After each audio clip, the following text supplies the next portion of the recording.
আমাদের জন্য আল্লাহ একটা সময় রাখছেন জিলহজ মাসের প্রথম 10 দিন। তোমরা মাহরুম হইও না, বঞ্চিত হইও না। তোমরা যেখানে আসো, পৃথিবীর যে স্থানে আসো, এই রাতগুলো, এই দিনগুলোর কদর করো। ওয়াল ফজরি ওয়া লায়ালিন আশ, আল্লাহ কোরআন কারীমে ইরশাদ করেন, লায়ালিন আশ, 10 রাত খুব মূল্যবান, খুব দামি, আল্লাহর কাছে খুব সম্মান। এই 10টা রাত যেগুলোর কথা কোরআনে কারীমে উল্লেখ হয়েছে, কোন 10 রাত? মুফাসসির কিরাম লিখছেন, সাহাবায়ে কিরাম থেকে বর্ণিত, ইবনে আব্বাস থেকে বর্ণিত, জিলহজ মাসের প্রথম 10 রাত, ওয়াল ফজরি ওয়া লায়ালিন আশ। এই মাসে করণীয় কি? আমাদের মুরব্বীরা লিখছেন 3টে আমল বেশি বেশি করা। হজের মাসগুলোর মধ্যে 3টে আমল বেশি বেশি করা। 1 নম্বর হচ্ছে দরুদের আমল বেশি বেশি করার চেষ্টা করা। আল্লাহুম্মা সাল্লি আলা মুহাম্মাদিন নবিয়্যিল উম্মি ওয়া আলা আলিহি ওয়া সাল্লিম তাসলিমা। আমি কয়েকটা দরুদ পড়ছি এখানে শুরুতে। ফাজাইলে দরুদ নামে একটা কিতাব আছে, শাইখুল হাদিস শেখ জাকির আহমদ লিখছেন। হাদিসের মধ্যে বর্ণিত দরুদগুলা, আল্লাহর হাবিব যে দরুদগুলা শিখিয়েছেন আমাদের, ওই দরুদগুলা সেখানে আছে। আমরা ওই দরুদগুলা শিখে নেব ইনশাআল্লাহ। এই হজের মাসের মধ্যে বেশি বেশি দরুদের আমল, 5000 10,000 দৈনিক বুজুর্গানে তিনি আদায় করেন। বেশি বেশি দরুদের আমল।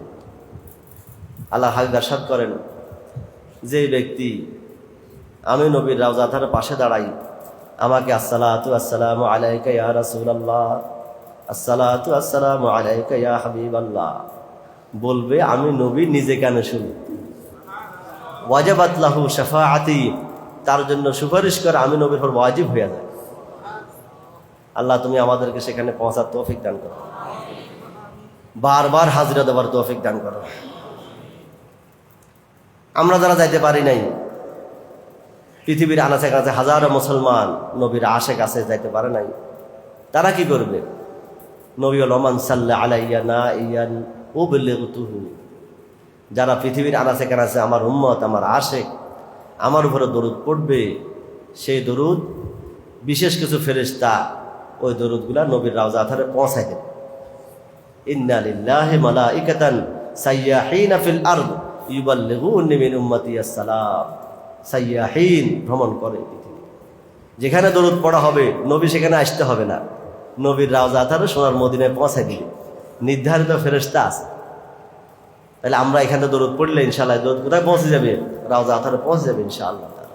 বেশি বেশি দরুদের আমল, বিশেষ করে হজের মাসের মধ্যে। অনেক বুজুর্গদের আমল হচ্ছে দৈনিক, প্রতিদিন সারা বছর কমপক্ষে 5000 6000 দরুদের আমল করে। আল্লাহ তুমি আমাদেরকে তৌফিক দান করো। একবার পড়লে 10টা রহমত নাযিল হয়, 10টা গুনাহ মাফ হয়, 10টা দরজা বুলন্দ হয়ে যায়। মা বোনরা ঘরের মধ্যে বেশি বেশি দরুদের আমল করা দরকার। বিপদ আপদ দূর হয়ে যাবে ইনশাআল্লাহ, বলা মুসিবত দূর হয়ে যাবে ইনশাআল্লাহ, অশান্তি দূর হয়ে যাবে। খোদার রহমত নাযিল হলে সেখানে আর অশান্তি থাকবে না ইনশাআল্লাহ। বেশি বেশি দরুদের আমল। যখনই সুযোগ হয় ঘরের মধ্যে রান্না বান্না করতেছেন আর মুখের মধ্যে দরুদ চলতে থাকে, আল্লাহুম্মা সাল্লি আলা মুহাম্মাদিন নবিয়্যিল উম্মি ওয়া আলা আলিহি ওয়া সাল্লিম তাসলিমা। না পারলে কম করে সাল্লাল্লাহু আলাইহি ওয়াসাল্লাম, সাল্লাল্লাহু আলাইহি ওয়াসাল্লাম, সাল্লাল্লাহু আলাইহি। যত বেশি পড়বেন ঘরের মধ্যে খোদার রহমত নাযিল হবে। আল্লাহ আমাদেরকে বেশি বেশি দরুদের আমল করার তৌফিক দান করেন। হজের মাসের মধ্যে বেশি বেশি দরুদের আমল। 2 নম্বর আমল, সুন্নত মাফিক চলার, বেশি বেশি ইহতিমাম করা, গুরুত্ব সহকারে।